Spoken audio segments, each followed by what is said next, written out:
Tea கடை kitchen சொந்தங்களுக்கு வணக்கம். இன்னைக்கு ஒரு அருமையான பிரேக்ஃபாஸ்ட் ரெசிபி தான் செய்ய போகிறோம். அதுக்கு முன்னாடி உங்களுக்கு பிரேக்ஃபாஸ்ட்டில் ரொம்ப பிடிச்சது பூரியா பொங்கலா அப்படிங்கிறத கமெண்ட்டில் சொல்லுங்கள், நாங்களும் தெரிஞ்சுக்கிறோம். இன்னைக்கு நம்ம பண்ண போகிறது நல்லா புசு புசுன்னு பலூன் மாதிரி ஒரு உளுந்து பூரி எப்படி ஈஸியாக டேஸ்ட்டாக வீட்டில் செய்யலான்னு தான் பார்க்க போகிறோம். ரொம்ப வித்தியாசமான டேஸ்ட்டுங்க இது. இந்த மாதிரி ஒரு தடவை நீங்கள் ட்ரை பண்ணிட்டீங்கன்னா இதே மாதிரி திரும்ப திரும்ப நீங்கள் செஞ்சு சாப்பிடுவீங்க. அந்தளவுக்கு அருமையான டேஸ்ட்டில் இருக்கக்கூடிய இந்த பூரியை எப்படி செய்யலான்னு வாங்க பார்க்கலாம்.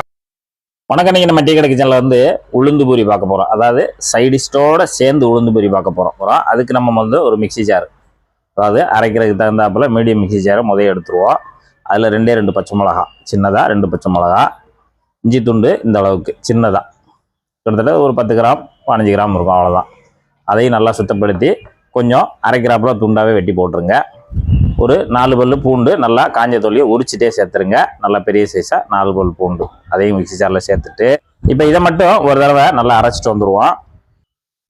இப்போ நம்ம வந்து இந்த மாதிரி லேசாக அரைச்சி எடுத்துக்கணும். அவ்வளோ முக்கால்வாசி அளவில் அரைச்சி எடுத்துட்டு இப்போ உளுந்து நம்ம தோல் உளுந்து தான் எடுத்துருக்கோம். தோல் உளுந்துலேயே உடச்ச உளுந்து எடுத்து நல்லா 3 மணி நேரம் ஊற வச்சு நல்லா கழுவிட்டு நல்லா தண்ணியை வடித்து எடுத்துருக்கோம். இப்போ இதை எடுத்து நம்ம அப்படியே மிக்சி ஜாரில் சேர்த்துக்கலாம். இப்போ உங்ககிட்ட வந்து தொளி உளுந்து முழுசு போட்டுக்கலாம். முழுசு போட்டோம்னா ரொம்ப நேரம் ஊறணும். இதுன்னா நமக்கு ஒரு 2 மணி நேரம் 3 மணி நேரத்தில் ஊறிடும். இல்லைன்னா வெள்ளை உளுந்து எப்பயும் போல வெள்ளை உளுந்து இருந்தால் அது கூட சேர்த்துக்கலாம்.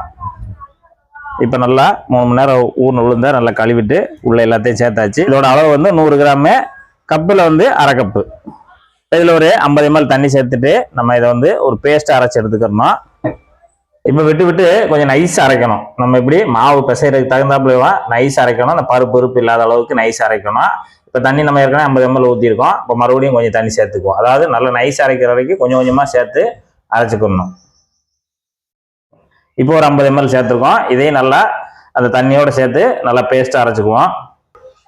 இப்போ நம்ம 2 தடவை நல்லா தண்ணி சேர்த்து நல்லா பேஸ்ட் நல்லா நைஸாக அந்த அளவுக்கு நம்ம உளுந்து மாவு எப்படி அரைப்போம் அதே மாதிரி நல்லா நைஸாக அரைச்சி இப்போ அப்படி எல்லாத்தையுமே இந்த மாதிரி ஒரு கண்ணாடி கலவை கிண்ணத்தில் சேர்த்துடலாம். கண்ணாடி கலவை கிண்ணம் தான் இருக்கணும்ல, உங்கள்கிட்ட எந்த கலவை கிண்ணம் இருக்கோ அதில் கூட சேர்த்துக்கலாம். கிண்ணத்தில் கொட்டிட்டோம். இப்போ ஒரு 1/4 டீஸ்பூன் போல் ஓமத்தை எடுத்து லேசாக நசுக்கிட்டு அதையும் நம்ம உள்ளே சேர்த்துடலாம்.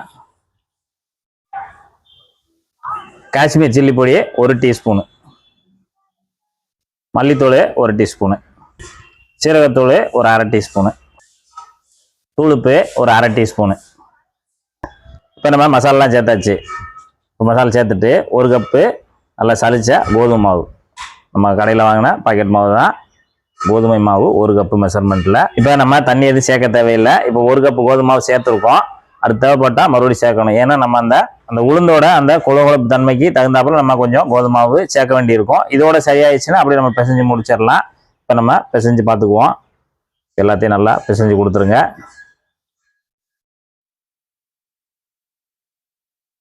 மாவில் வந்து நல்லா கலந்தாச்சு. கலந்துட்டு இப்போ நம்ம மறுபடியும் ஒரு 1/2 கப்பு கோதுமை மாவு அதோட சேர்த்து கலந்துருங்க.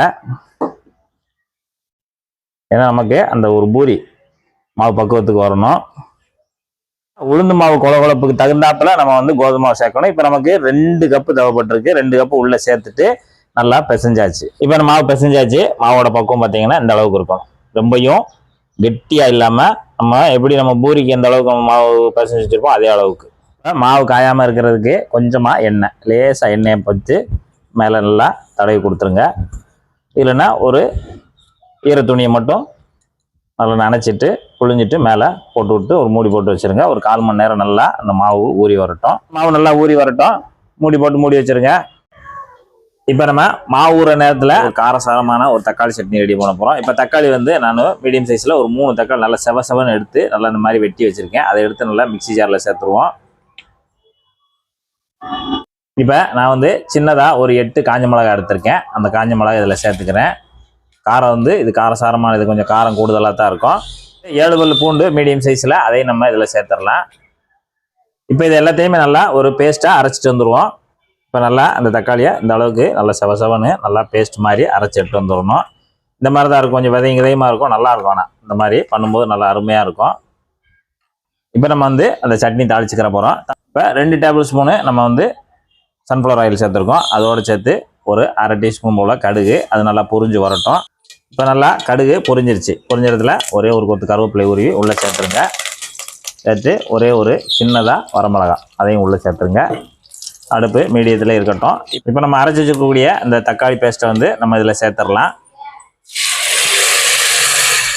சேர்த்துட்டு இப்போ இதுக்கு தேவையான உப்பு நம்ம சேர்க்க போகிறோம். இப்போ 1/4 டீஸ்பூனு உப்பு, இதுக்கு தேவையான 1/4 டீஸ்பூன் உப்பு, அவ்வளோதான். சேர்த்துட்டு லைட்டாக ஒரு 3 நிமிஷம் நல்லா இந்த தக்காளியும் அந்த எண்ணெயில் நல்லா கொதித்து வெந்து வரட்டும்.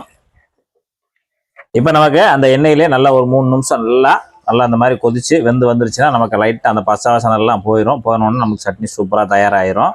இப்போ நமக்கு அந்த 3 நிமிஷம் நல்லா கொதித்து ரெடி ஆயிடுச்சு. இந்த அளவுக்கு ரெடி ஆனோடனே நம்ம ஸ்டவ் ஆஃப் பண்ணிடலாம். மாவு ஒரு 1/4 மணி நேரம் நல்லா ஊறிடுச்சு. இப்போ ஊறின மாவை தனியாக எடுத்துடலாம். இப்போ நம்ம பிசைஞ்சு வச்சுக்கையில் ஒரு பாதி மாவு மட்டும் தனியாக எடுத்துக்குவோம். இதை வந்து நம்ம சின்ன சின்ன துண்டுகளாக கட் பண்ணி எடுக்க போகிறோம். அதுக்கு நல்லா நீட்டை வாக்கில் உருட்டிடுங்க. இந்த மாதிரி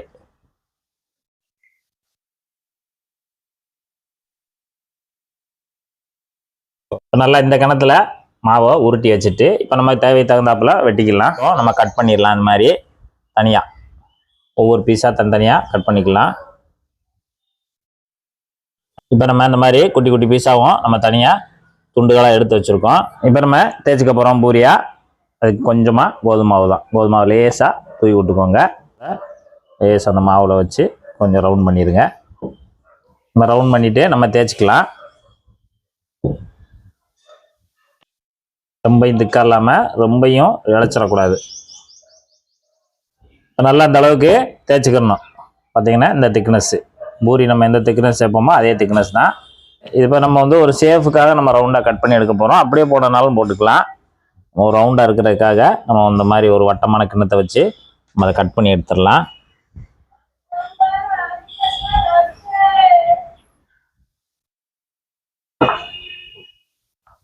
இது வந்து நமக்கு சைஸ் வர்றதுக்காக இந்த மாதிரி பண்ணியிருக்கோம். இதை அப்படியே எடுத்து தனியாக ஒரு தட்டில் மாற்றி இப்போ நம்ம வந்து ஒன்று இது மாதிரி தேய்ச்சிட்டு நம்ம தனியாக தட்டில் எடுத்து வச்சுக்கலாம். நம்ம வந்து பூரி சுடுறதுக்கு நல்லா தேய்ச்சி ரெடியாக எடுத்து வச்சுருக்கோம். பூரிக்கு வந்து நல்லா சூடு ஹெவியாக இருக்கும். நல்லா ஹெவியாக இருந்தால் தான் போட்ட உடனே நமக்கு நல்லா உப்பி வரும். இப்போ நம்ம ஒன்று உள்ளே போட்டு எடுத்துக்கலாம். போட்டு லேசாக அமுத்தி விடுங்க. அப்படி எந்திரிச்சு வரும்போது எண்ணெயை மட்டும் லேசாக மோந்து ஊற்றுங்க. சூடான எண்ணெயை அப்படியே மோந்து ஊற்றிட்டே இருங்க. நல்லா உப்பி வரும். இந்த அளவுக்கு நல்லா உப்பி வந்த உடனே அப்படியே மறுபடியும் ஒருக்க புரட்டி விட்டுருங்க. நல்லா இந்த பக்கம் நல்லா ப்ரௌனாக வந்துடும். நம்ம உளுந்துன்றதுனால அந்த பூரி கொஞ்சம் லைட்டாக அந்த கருப்பு அந்த ப்ரௌன் எல்லாம் கலந்து தான் இருக்கும்.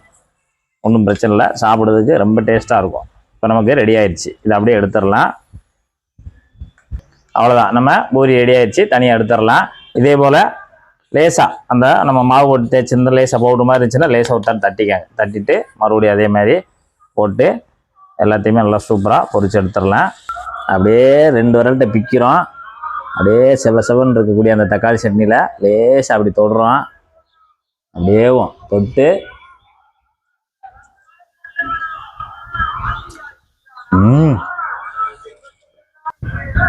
உளுந்து பூரினா உளுந்து பூரி அவ்வளோ அம்சமாக இருக்குது. அவ்வளோ அருமையாக இருக்குது. நல்லா சூப்பராக இருக்குது. இதே போல் ஒரு உளுந்து பூரியை நீங்களும் உங்கள் வீட்டில் செய்து சாப்பிட்டு பார்த்துட்டு எப்படி இருந்ததுன்றதை கமெண்ட்டில் சொல்லுங்கள். நன்றி, வணக்கம்.